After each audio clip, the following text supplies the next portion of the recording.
Hello student, day student मैं सिद्धार्थ प्रभाकर। जैसे कि आप लोगों को पता है कि अभी कल जो होता है कि आप लोगों के लिए एक लेटेस्ट अपडेट आया है स्टूडेंट।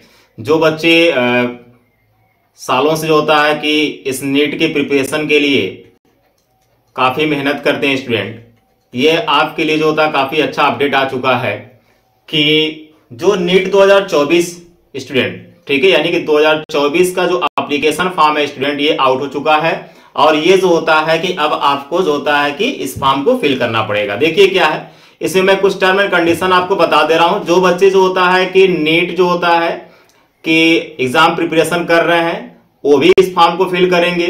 जिन बच्चों का टारगेट है स्टूडेंट कि अगर उनको जो होता है बीएससी नर्सिंग करना है, ठीक है, अगर उनको बीएससी नर्सिंग करना है या फिर जो होता है स्टूडेंट बी फार्मा करना है, ठीक है, मेडिकल से रिलेटेड आपको जो कुछ भी करना है तो आपको नीट फॉर्म को भरना पड़ेगा, ठीक है।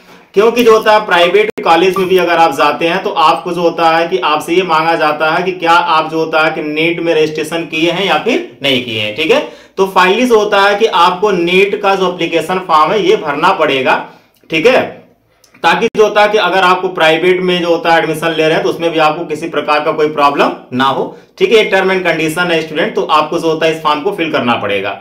मैं कुछ लेटेस्ट जो होता है जो पॉइंट है आपका इंपॉर्टेंट जो पॉइंट है उसमें मैं बता दे रहा हूं आपको करना क्या है। देखिए जैसे देखिए सबसे पहले जो होता है कि ऑनलाइन सबमिशन जो होता है एप्लीकेशन फॉर्म स्क्रीन पर जैसे कि आपको दिखाई दे रहा होगा स्टूडेंट, ये 9 फरवरी, ठीक है, 9 फरवरी से लेकर के जो होता है स्टूडेंट 9 मार्च तक भरा जाएगा, ठीक है। यानी कि जो आपका फॉर्म भरा जाएगा स्टूडेंट 9 फरवरी से 9 मार्च, यानी कि आज जो आपका डेट है स्टूडेंट वो 10 फरवरी है, ठीक है। कल शाम को जो होता है 5 बजे से जो होता है कि विंडो ओपन हो गया है, ठीक है। यानी कि 9 फरवरी से 9 मार्च तक जो होता है कि आपको फॉर्म भरा जाएगा और आपको लास्ट डेट का जो होता है इंतजार नहीं करना है, ठीक है। अगर आपको जो होता है फॉर्म फिल करना है तो फॉर्म फिल कर दीजिएगा, क्योंकि लास्ट में बहुत से प्रॉब्लम क्रिएट हो जाते हैं और जैसे ही जो होता है कि आप पहले फॉर्म फिल करते हैं तो आपको पता चल जाता है किस किस चीज की रिक्वायरमेंट होती है। अच्छा एक चीज मैं आपको बता दे रहा हूं, यहाँ पे देखिए इस जो आप फॉर्म फिल करते हैं तो इसमें क्लास 11 का मार्कशीट आपसे मांगा जाता है। तो बहुत से बच्चे ऐसे होते हैं कि क्लास 12 पास आउट हो जाते हैं या फिर क्लास 12 का बोर्ड एग्जाम देते हैं, लेकिन उनके पास क्लास 11 का मार्कशीट नहीं होता है स्टूडेंट। तो क्लास 11 का मार्कशीट अपने स्कूल से या फिर जहां से भी आप पढ़ रहे होंगे अपना मार्कशीट ले लीजिएगा, क्योंकि इसमें जो होता है क्लास 11 का भी कुछ डिटेल इसमें भरा जाता है, ठीक है। उसके बाद देखिए क्या है लिखा हुआ, last date of successful transaction of the fees, ठीक है, यानी कि जो फीस होता है कि आपका ट्रांजेक्शन होगा, ठीक है, ये जो होता है लास्ट डेट इसका 9 मार्च है। 9 मार्च को कितने बजे तक है स्टूडेंट, अप टू 11:50 यानी कि 11 बजकर की जो होता है 50 मिनट तक, ठीक है, तब तक जो होता है कि आप इसका पेमेंट कर सकते हैं। करेक्शन की अगर हम बात करते हैं स्टूडेंट, तो ये जो करेक्शन आता है इसमें करेक्शन जो होता है कि आपका अभी कोई पर्टिकुलर डेट नहीं दिया है कब से हम करेक्शन विंडो ओपन करेंगे, लेकिन जो होता है कि करेक्शन देता है जब आपका जो होता है फाइनल, यानी कि 9 मार्च लास्ट डेट बता रहा, तो 9 मार्च के बाद जो होता है स्टूडेंट करेक्शन अपना कराएगा, ठीक है। उसके बाद देखिए जो होता है हम अगर बात करते हैं कि फीस पेएबल कैंडिडेट क्या है, यानी किसका जो होता है कितना फीस लगेगा इस फॉर्म को फिल करने में, तो यहाँ पे कैटेगरी वाइज जैसे देखिए क्या जनरल की अगर हम बात करते हैं इसमें जो होता है कि आपका 1700 रुपए लगेगा फीस। अगर जो होता है जनरल है, ईडब्ल्यूएस सर्टिफिकेट उनके पास है, ईडब्ल्यूएस सर्टिफिकेट भी बहुत से बच्चों के पास नहीं होगा, ईडब्ल्यूएस सर्टिफिकेट भी अपना बनवा लीजिए। ओबीसी अगर है तो इनका जो होता है 1600 रुपए लगेगा।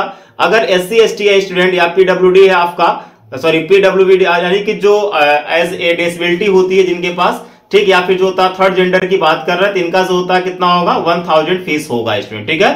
तो ये तो हो गया आपका फीस का क्राइटेरिया।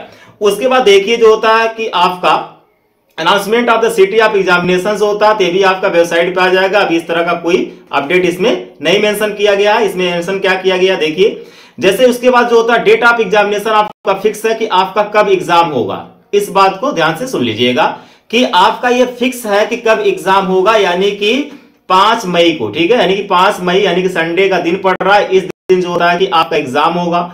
टाइमिंग ऑफ एग्जामिनेशन की अगर हम बात करते हैं स्टूडेंट 2 बजे से लेकर के आपका 5:20 तक आपका पेपर होगा, ठीक है। उसके बाद देखिए क्या है कि एडमिट कार्ड भी उससे पहले आपको दे देगा, ठीक है, या फिर जो आंसर की बात कर रहे हैं ये सब जो होता है कि आपको वेबसाइट पे मिलेगा। अब इसका कोई पर्टिकुलर अपडेट नहीं आया हुआ, लेकिन रिजल्ट का ये बता दिया कि हम रिजल्ट कब देंगे। ये आपका जो होता है कि 14 जून को, ठीक है, यानी कि आपका जो होता है 5 मई को स्टूडेंट एग्जाम कराएगा, उसके बाद 14 जून को जो होता है कि आपका रिजल्ट दे देगा, ठीक है। अब हम बात करते हैं, ये तो इंपॉर्टेंट पॉइंट हो गया कि क्या क्या आपको लगेगा और कब लास्ट डेट है। उसके बाद देखिए क्या स्टूडेंट कि हम बात कर लेते हैं इसमें, जैसे कि पैटर्न ऑफ टेस्ट की बात करते हैं, क्या इनका पैटर्न होता है। तो देखिए क्या है स्क्रीन पर, जैसे कि आपको दिखाई दे रहा होगा कि इसमें फिजिक्स हो गया, केमिस्ट्री हो गया, बॉटनी एंड जूलॉजी। ठीक है, बॉटनी जूलॉजी का मतलब है स्टूडेंट कि ये आपका बायोलॉजी पोर्शन हो गया। ठीक है, क्या हो गया आपका बायोलॉजी पोर्शन हो गया, जिसमें आपका बॉटनी प्लस जूलॉजी दोनों आपका आएगा। ठीक है, अब देखिए क्या, जब आपका पेपर मिलेगा आपको तो उसमें होता है क्या, सेक्शन ए होगा और सेक्शन बी, दो में होगा। ठीक है, दो पार्ट में होगा, यानी फिजिक्स आपका सेक्शन ए सेक्शन बी मिलेगा।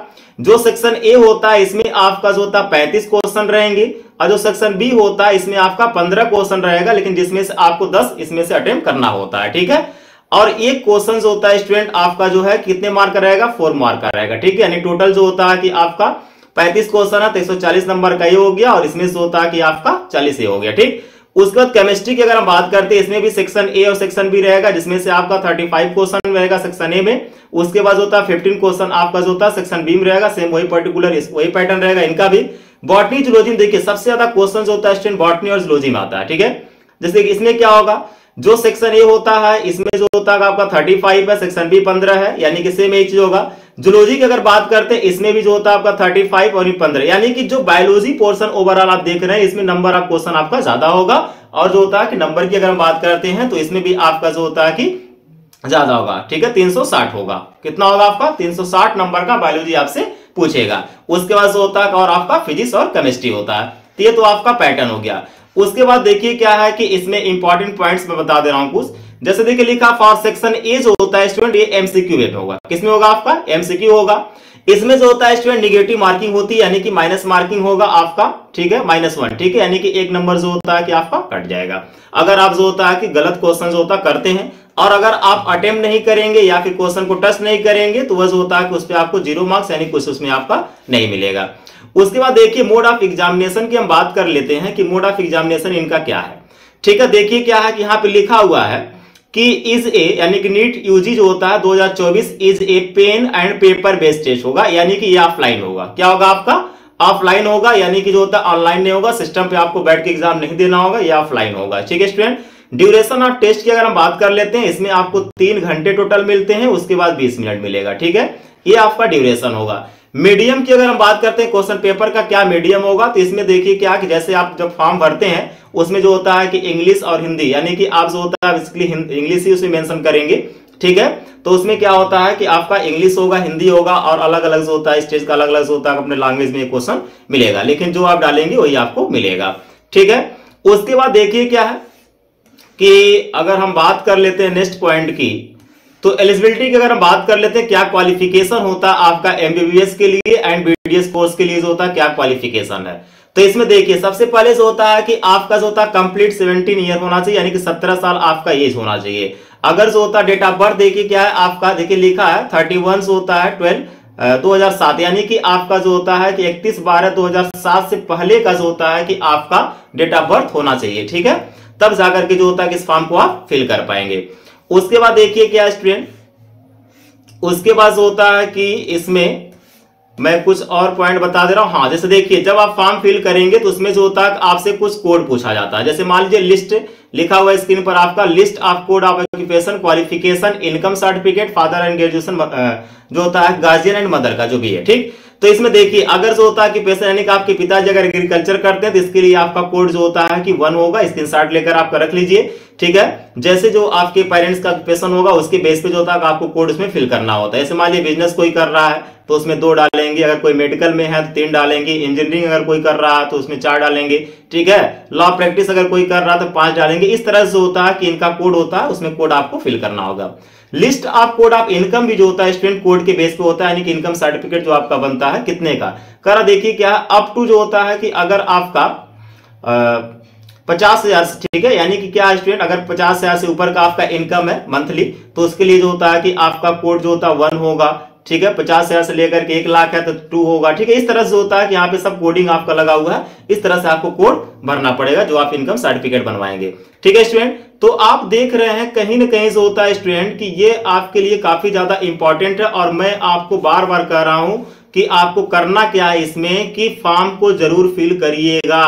क्योंकि जो होता है कि बहुत से बच्चे सोचते हैं कि हमारा नीट का प्रिपरेशन तो नहीं है तो हम इस फॉर्म को फिल नहीं करेंगे, फिर बाद में क्या होता है कि अगर उन्हें कोई भी मेडिकल से रिलेटेड कोर्स करना होता है तो प्राइवेट कॉलेज में जाते हैं तो आपसे ही पूछेगा कि आपने नीट में रजिस्ट्रेशन किया है या फिर क्या आपने जो होता है नीट के एग्जाम में बैठे थे कि नहीं बैठे थे, क्योंकि उसमें रजिस्ट्रेशन फॉर्म का जो होता है डिटेल आपसे मांगा जाता है। ठीक है, उसके बाद देखिए क्या है कि यहाँ पर जो होता है कि आपके क्वालिफिकेशन के बेस पे यहाँ पे कोड दिया हुआ है, ये कोड आप ध्यान से देख लीजिएगा। ठीक है, यहाँ पे देखिए कैटेगरी का भी कोड है, जैसे मान लीजिए अगर एससी है कोई तो उसका कोड 1 होगा, एसटी है तो 2 होगा, ओबीसी है तो उसका जो होता 3 होगा, जनरल ईडब्ल्यूएस है तो 4 होगा, अगर जनरल है तो 5 होगा। इस तरीके से इनका कोडिंग होता है। तो जब आप फॉर्म भरेंगे तो आपसे कोड पूछा जाएगा और मैक्सिमम कोशिश करिएगा कि आपको खुद वहां पर जो होता है अवेयरनेस होकर के फॉर्म को फिल कराना पड़ेगा, क्योंकि बहुत से ऐसे साइबर कैफ वाले हैं जो कि बहुत सी चीजों को नहीं जानते लेकिन फॉर्म भरने बैठ जाते हैं और लास्ट में क्या होगा, आपका गलती कर देंगे और आपको परेशान होना पड़ेगा। तो स्क्रीन पर आप देख रहे हैं स्टूडेंट, फाइनली जो होता है कि मैंने आपको बताया कि क्या क्या जो होता है कि लास्ट डेट है। इसमें देखिए और क्या मैं बता दूं आपको, देखिए आपको हाई स्कूल का, ठीक है, यानी कि क्लास 10 हाई स्कूल का जो होता है कि आपके पास मार्कशीट होना चाहिए। ठीक है, उसके बाद जो होता है 12th अगर आप पास आउट है तो इसका मार्कशीट होना चाहिए, या फिर 12th आप अपियरिंग है तभी इस फॉर्म को आप फिल कर सकते हैं। ठीक है, 11th का भी मार्कशीट आपके पास होना चाहिए, 11th का मार्कशीट अपने स्कूल से ले लीजिएगा आप। उसके बाद जो होता है कि आपके पास फोटो होना चाहिए। ठीक है, आपके पास आधार कार्ड होना चाहिए। ठीक है, ये सब जो होता है काफी इसेंशियल डॉक्यूमेंट है। अगर जो होता है कि आप ईडब्ल्यूएस जो होता है का यूज करना चाहते हैं तो ईडब्ल्यूएस सर्टिफिकेट बनवा लीजिएगा। अगर आप इनकम सर्टिफिकेट है आपके पास तो इनकम सर्टिफिकेट आपको लगाना पड़ेगा। ठीक है, अगर आपकी कोई कैटेगरी है जैसे मान लीजिए एससी एसटी है तो उसका जो होता है कैटेगरी सर्टिफिकेट आपको बनवाना पड़ेगा। उसके बाद जो होता है कि आप निवास यानी कि इसको भी आप बनवा लेंगे, कैटेगरी हो गया, इनकम हो गया। ठीक है, सब आप पूरा जो होता है डिटेल सब कुछ अपना बनवा कर रख लीजिए और जो होता है अभी आपके पास समय भी है तो आप अच्छे से होता है इस फॉर्म को फिल कर दीजिएगा। ठीक है, किसी प्रकार का कोई अगर दिक्कत होता है, कोई डाउट होता है तो आप डायरेक्ट कमेंट करके मुझसे पूछ सकते हैं, या फिर जो होता है कि आप टेलीग्राम ग्रुप ज्वाइन कर लीजिए, वहां पर मेरा कंटेंट नंबर मिल जाएगा, आप डायरेक्ट कॉल करके भी मुझसे बात कर सकते हैं स्टूडेंट। ठीक है, तो ये था जो है कि आपके लिए काफी ज्यादा एसेंशियल जो होता है कि नोटिफिकेशन आ चुका है और इसका जो होता है कि आप फॉर्म फिल कर दीजिए और अच्छे से जो होता है प्रिपरेशन करिए, ताकि जो होता है कि आप को कोई ना कोई सीट मिल जाए, चाहे आपको एमबीबीएस मिल जाए, चाहे आपको बीडीएस मिल जाए। ठीक है, उसके बेस पे जो होता है काफी ज्यादा बीएमएस है, बीएचएमएस है, बहुत से इसमें ट्रेड है। अगर आप नर्सिंग करने जाते हैं तो उसमें भी जो होता है कि इसके बेस पे जो होता है कि नर्सिंग में आपको गवर्नमेंट कॉलेज मिल जाते हैं रैंक के बेस पे, या वेटनरी में अगर आप जाते हैं तो वेटनरी में आपको मिल जाता है। तो बहुत सी चीज आपके पास ऑप्शन है, तो फाइनली इस फॉर्म को आप फिल कर लीजिएगा। ठीक है student, it's okay, thank you so much.